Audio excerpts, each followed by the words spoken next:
બીજી તરફ આજે જ શહેર સંગઠનની પણ જે રચના કરવામાં આવી છે એને લઈને શહેર પ્રમુખ આપણી સાથે છે, તેમની સાથે પણ વાત કરીએ।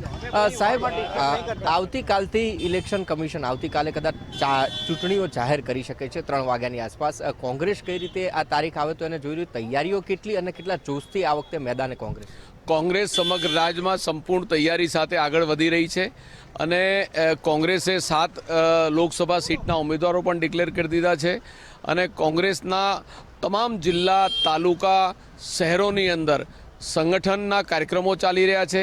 અત્યારે આપે જોયું હશે કે રાહુલ ગાંધીજીની જે ભારત જોડો યાત્રા હતી, કેટલો મોટો આવકાર મળ્યો, લાખોની જનમેદની બહાર આવી ગઈ અને ભારતીય જનતા પાર્ટીના જે કેન્દ્રમાં 10 વર્ષના શાસનમાં અને રાજ્યમાં અહીંયા આજે 30 વર્ષનું શાસન રાજ્યમાં પણ થયું, એટલા ગેરવહીવટો છે, ભ્રષ્ટાચાર છે, પેપર લીક કૌભાંડો છે, યુવાનોના રોજગારોનો પ્રશ્ન છે, આંગણવાડી બહેનોનો પ્રશ્ન છે, ફિક્સ પગારનો પ્રશ્ન છે, શિક્ષણનો પ્રશ્ન છે, ખાનગીકરણ શિક્ષણ કરી નાખ્યું, કોઈ ગ્રાન્ટેબલ શાળા કોલેજો નથી, હોસ્પિટલો નથી।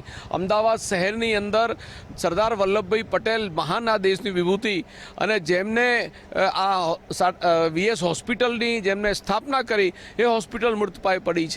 શહેરના વિકાસની અંદર જે લોકોને પાયાની સુવિધાઓ મળવી જોઈએ એના ઉપર ટેક્સનો વધારો, જીએસટીનો વધારો, મ્યુનિસિપલ ટેક્સનો વધારો, તમામ ઉપર લોકો ઉપર કરના ભારણથી લોકોની કમર તૂટી ગઈ છે। મોંઘવારી ચારે તરફથી આસમાને ગઈ છે।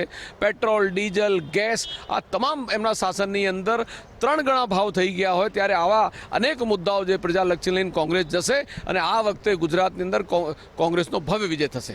સાહેબ, ક્યાં સુધી અન્ય જે નામો છે ઉમેદવારો ડિક્લેર થઈ શકે છે? એની પ્રક્રિયા સીઈસીની અંદર ચર્ચા વિચારણા થઈ ગઈ છે અને વહેલામાં વહેલી સમય એ નામો નિર્ણય થઈ જશે। સાહેબ, એટલે જે રીતે ઉપપ્રમુખ અને સાથે શહેર અધ્યક્ષ તેમનું કહેવું છે કે બધી જ રીતે કોંગ્રેસ છે તૈયાર છે। આવતીકાલે જ્યારે ચૂંટણી ડિક્લેર થશે, ચૂંટણી ડિક્લેર થવાની સાથે જ કોંગ્રેસ છે જોમ અને જુસ્સા સાથે ચૂંટણીમાં ઉતરશે। કેમેરા પર્સન નિકુંજ સાથે ઉમંગ રાવલ, ગુજરાત ફર્સ્ટ, અમદાવાદ। અમદાવાદ પશ્ચિમના કોંગ્રેસના ઉમેદવાર સાથે ગુજરાત ફર્સ્ટની ખાસ વાતચીત। ભરતભાઈ મકવાણા અમદાવાદ પશ્ચિમ બેઠકના કોંગ્રેસના ઉમેદવાર। લોકોના પાયાના પ્રશ્નોને લઈ અને લોકો વચ્ચે જઈશું તેમ ભરત મકવાણાએ કહ્યું। તેમણે કહ્યું કે અમદાવાદમાં પાણી ભરાવાથી લઈ અને પીવાના પાણીની સમસ્યા છે। ભાજપ 5 લાખની લીડથી જીતવાની વાત કરે છે તે અશક્ય છે। ભાજપે તેના 26 ઉમેદવારોને દિવસે સપના બતાવ્યા તેમ તેમણે કહ્યું। ભાજપના ઉમેદવાર દિનેશ મકવાણા પર ચલાવ્યા વાકબાણ।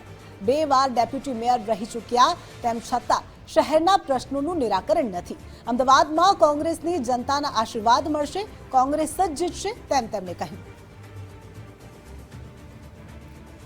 તો પોતાની જીતનો વિશ્વાસ વ્યક્ત કર્યો, સાથે જ તેમણે વિપક્ષ પર આકરા પ્રહારો કર્યા।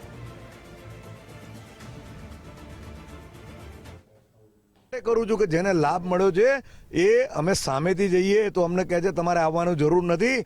નરેન્દ્ર મોદીએ અમને લાભ અપાવ્યો છે, અમે ખોબલે ને ખોબલે કમળને મત આપીશું, મોદી સાહેબને મત આપીશું। એટલા માટે હું ચોક્કસ કહીશ કે 5 લાખ કરતાં વધારે લીડોથી ભારતીય જનતા પાર્ટીની 26 સીટ જીતશે। લોકો કેટલી જીતે છે એ વાત તો ભૂલી જાઓ, પણ ખરેખર એ અત્યારે જે 26 બેઠકો જીતવાની વાતો કરે છે ને એ પણ શક્ય નથી બનવાનું। અમદાવાદની બેઠક પણ અમે ખૂબ સારી બહુમતીથી જીતવાના છીએ અને ચોક્કસપણે જીતવાના છીએ। ભાજપાની હાર અહીંયા આગળ થશે।